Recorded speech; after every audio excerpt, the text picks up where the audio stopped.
9.5, finding unknown angle measures.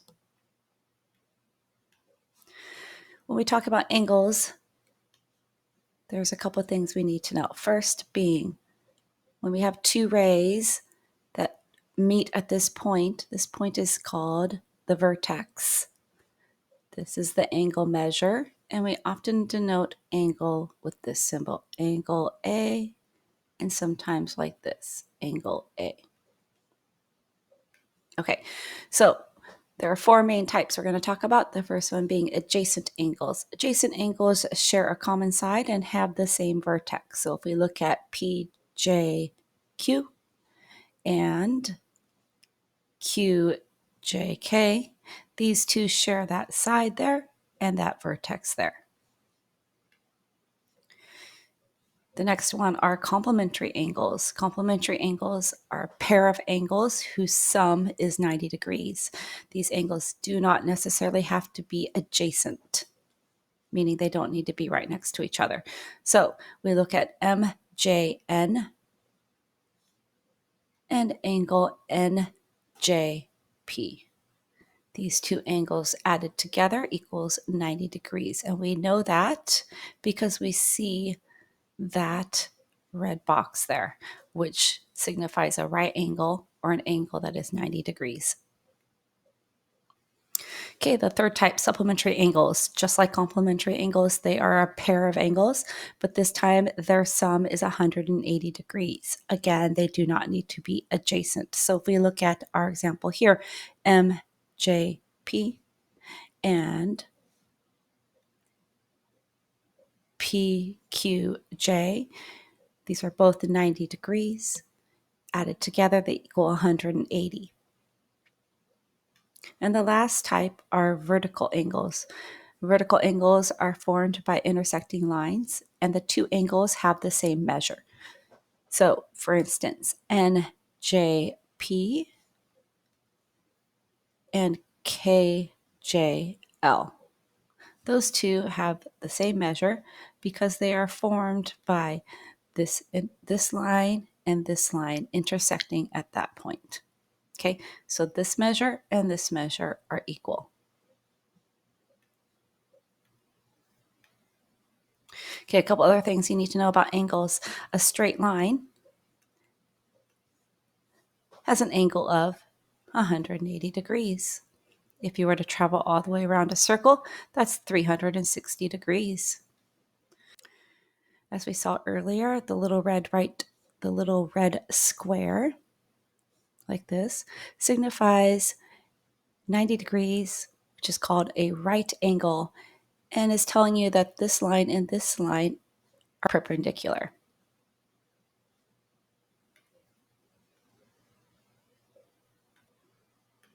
Okay, now it's time for you to write in your notes. You have a bunch of fill in the blanks to do.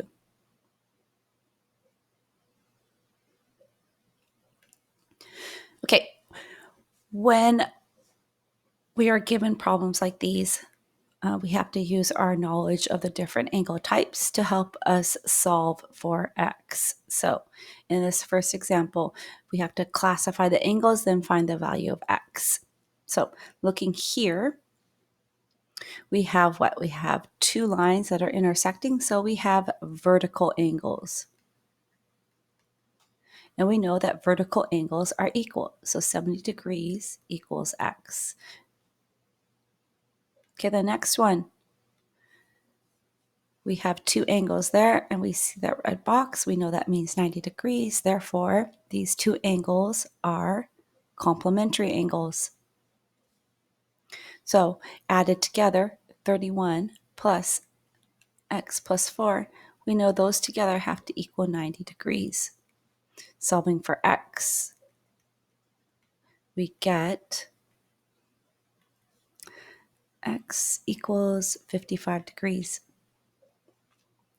All right, and then the last one here, we see two angles and they are lying on a straight line. We know a straight line is 180 degrees, and we also know that supplementary angles add up to be 180 degrees. Therefore, the first one plus the second one have to equal 180 degrees. So then, solving for x, we find that x equals 92. One more thing before we move on is that when we saw over here on the other slide, we saw A, B, C, D, and I started calling them angle ABC and angle CBD. Well, angle ABC is the same as angle CBA, right? Angle ABC equals angle CBA. These doesn't matter which order you go in, so long as the vertex is the center letter.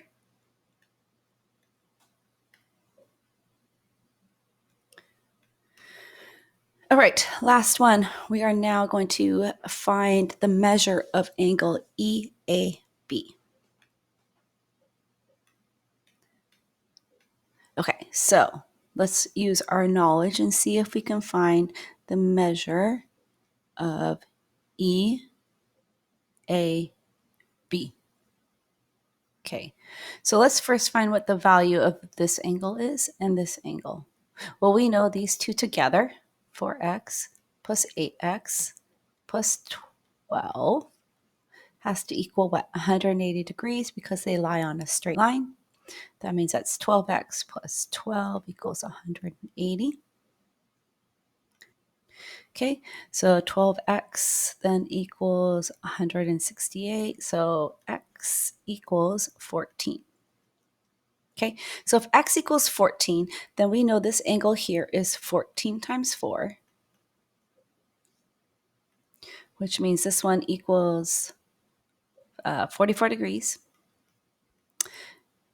And then this one here equals 56 degrees.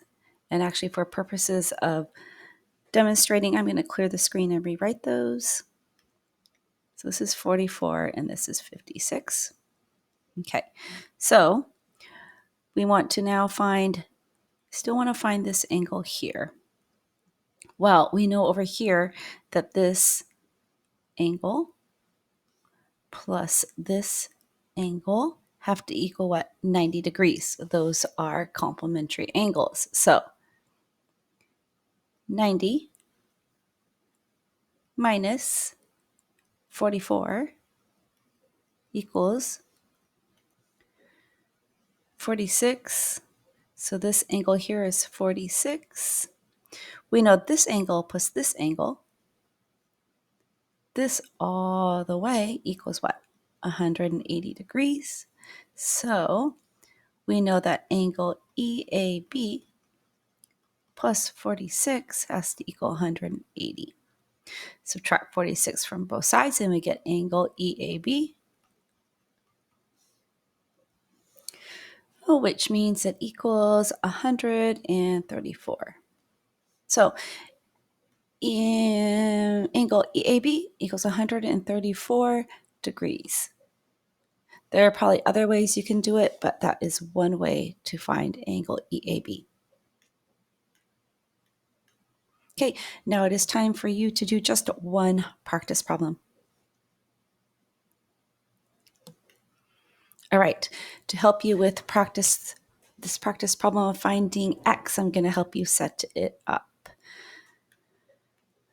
We see these two angles. We see that red square, so we know they are complementary angles. They add up to 90 degrees.